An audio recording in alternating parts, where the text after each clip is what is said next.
Here's your news for July 17th, 2020. And your headlines for today include one more TLC match added to Extreme Rules 2020 pay-per-view. Big spoiler on result of the Intercontinental title match between Matt Riddle and AJ Styles. Mystery guest announced for WWE SmackDown. 3 WWE wrestlers are seriously injured. AEW had issues with multiple test results this week. Fans call out inappropriate touching during match on WWE NXT.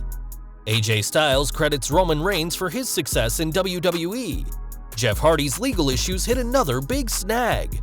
WWE issues a mandate, makes a big change to matches. Is NWA finally shutting down? And more. We are kicking off today with news from the horror show at Extreme Rules, as this Sunday's show could see another huge match added to the card.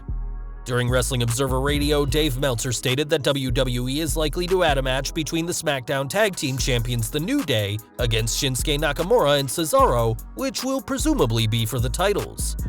This certainly seems likely given that the two teams fought to a no contest on last week's SmackDown, and it's likely that the match will be a tables match, as the Artist Collective put Kofi and Big E through a table last week.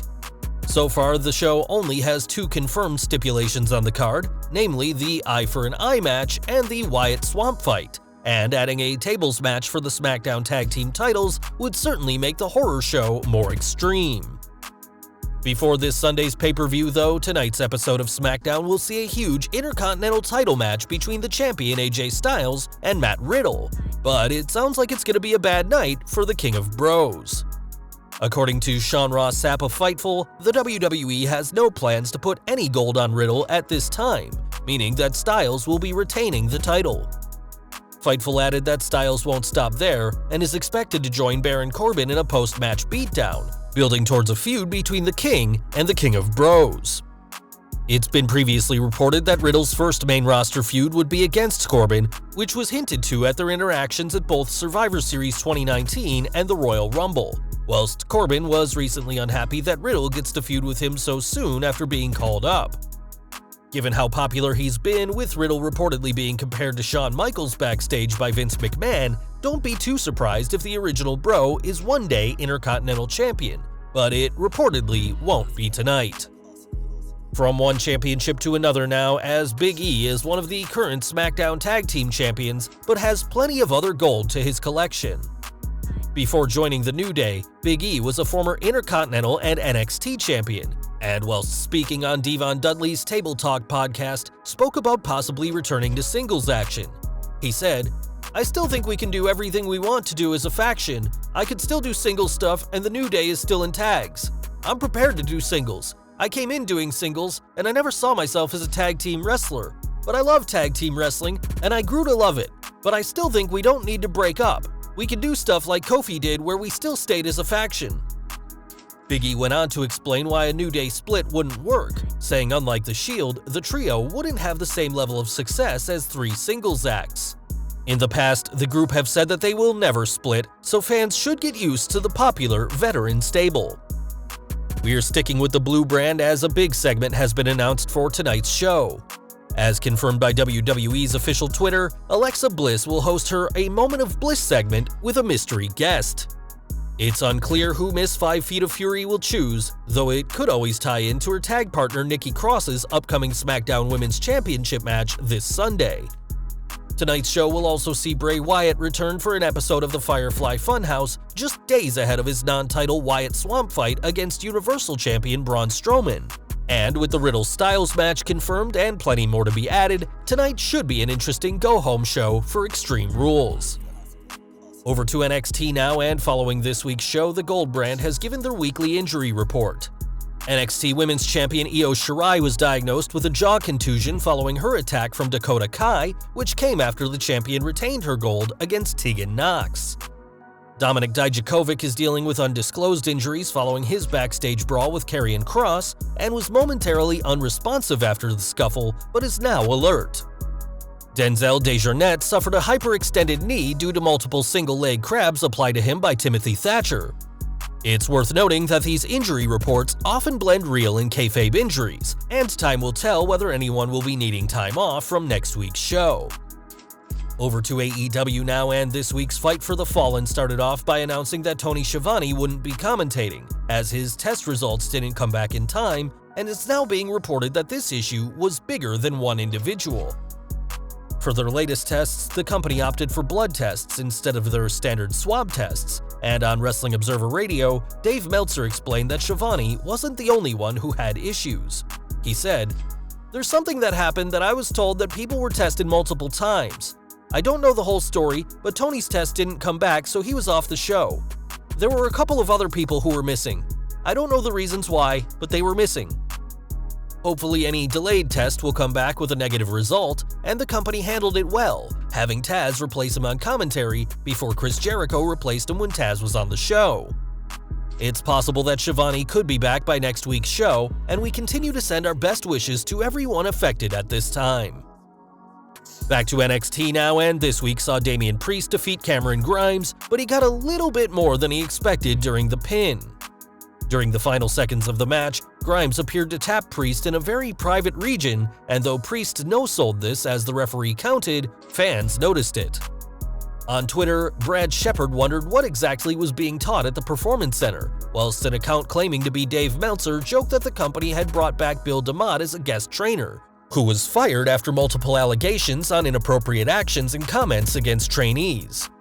It should be noted that touching your opponent during a pin is nothing new, as wrestlers often tap the other to let them know they're ready to end the match, and this seems to just be a case of some unlucky hand placement. We've got news from Roman Reigns next, as the former Universal Champion is still yet to appear, and one person who's missing him is AJ Styles. Speaking with Sunsport recently, the Phenomenal One said that having Reigns return would be a huge boost to WWE at a time when ratings are so low, saying, "You can't deny the fact that Roman Reigns is one of the biggest stars in WWE. He's WWE. I mean, he's the guy, so to get him back could be a big help." Speaking about his own collisions with the big dog, Styles spoke about how within months of his WWE career, he was main eventing pay-per-views against Reigns, adding, "When I've got a title opportunity, it was against Roman Reigns. Unbelievable match. I've watched it back. Wow, I can't believe we did all this stuff that was really good. So yeah, Roman Reigns is a big part of the reason why my career's where it's at." It's possible that Styles would have reached the same highs he has in WWE even if Reigns hadn't been the first major championship feud for him, but it's clear that the reigning Intercontinental Champion has plenty of positive things to say about the big dog. More SmackDown news now, as Jeff Hardy's latest storyline has seen him confront his past demons, which he's having some issues doing in real life. The former world champion was arrested for DUI on October 3rd last year, but is yet to see his day in court, and now he will have to wait even longer. After his court appearance this week was postponed, Jeff will have to wait until September 28th to find out what will happen regarding his DUI, and this isn't even the first time that his case has been pushed back due to the ongoing global situation. Hardy's situation isn't exactly unique, as countless court dates have had to be moved due to social distancing and a need to control the current situation. Due to the DUI, the charismatic Enigma's driver's license has been revoked, and he won't be able to get it back until after this case is settled. So hopefully Jeff will be able to put this matter behind him in September, as he continues to focus on not repeating the same mistakes. Over to Raw now, and Charlotte Flair has had plenty of big moments throughout her career, including being one of 3 women to main event WrestleMania, but there's some things the Queen is yet to accomplish. While on WWE's The Bump, Kayla Braxton asked the former women's champion about the possibility of Flair being in a cinematic match, an idea that Flair was a big fan of. She said, "If we could go film in a castle in Europe, that would be pretty amazing with a legit crown and jewels on my head. My entrance is coming in on a dragon. I think so." It certainly makes sense that the self-professed Queen of all eras would have a castle, and Charlotte added that her fiancé Andrade could serve as her king. WWE is yet to have a women's cinematic singles match on their programming, with the women's Money in the Bank ladder match being the closest so far. And it's obvious that Charlotte Flair wants to add being in one of the company's cinematic matches to her already impressive resume. Now this Sunday, the WWE will host their horror show at Extreme Rules event, but it's been pointed out that there aren't too many matches. As of this video, only 6 matches have been confirmed for the show, and this isn't an accident. As on Dropkick Discussions, Tom Colohue said that there's a new company-wide order to have longer matches. These longer matches are to make up for the company's currently depleted roster, and with the Eye for an Eye match and Wyatt Swamp Fight being cinematic matches, it'll be interesting to see just how long this Sunday's show lasts. We are focusing on the Wednesday Night War now, as this week's Fight for the Fallen defeated NXT in viewership and ratings. This week's special edition of Dynamite brought in 788,000 viewers and earned a .29 in the coveted 18 to 49 demographic, besting NXT's 631,000 fans with a .14 rating. This is the first time in a number of weeks that AEW has defeated NXT, and time will tell what the Gold brand will do next week to try and get those fans back. We've got news from the National Wrestling Alliance next, as despite rumors of the company going out of business, that won't be happening. Due to the ongoing situation, the NWA hasn't filmed their Power Show in some time, and with Dave Lagana leaving and Jim Cornette being fired, there were rumors that the NWA was finished. In a statement, Billy Corgan explained that there is no base to these rumors and that the company will never be for sale. Hopefully it won't be too long until the NWA is running again, but it's clear that no matter what, Corgan isn't selling. Now, it's no secret that WWE likes to trademark as much as they can, and now the company has locked down a term which could have some huge ramifications. Documents have revealed that the company has filed a trademark for the term Intercontinental Championship, and whilst WWE isn't the only company on the planet with an IC title, they do own the trademark for the term in America.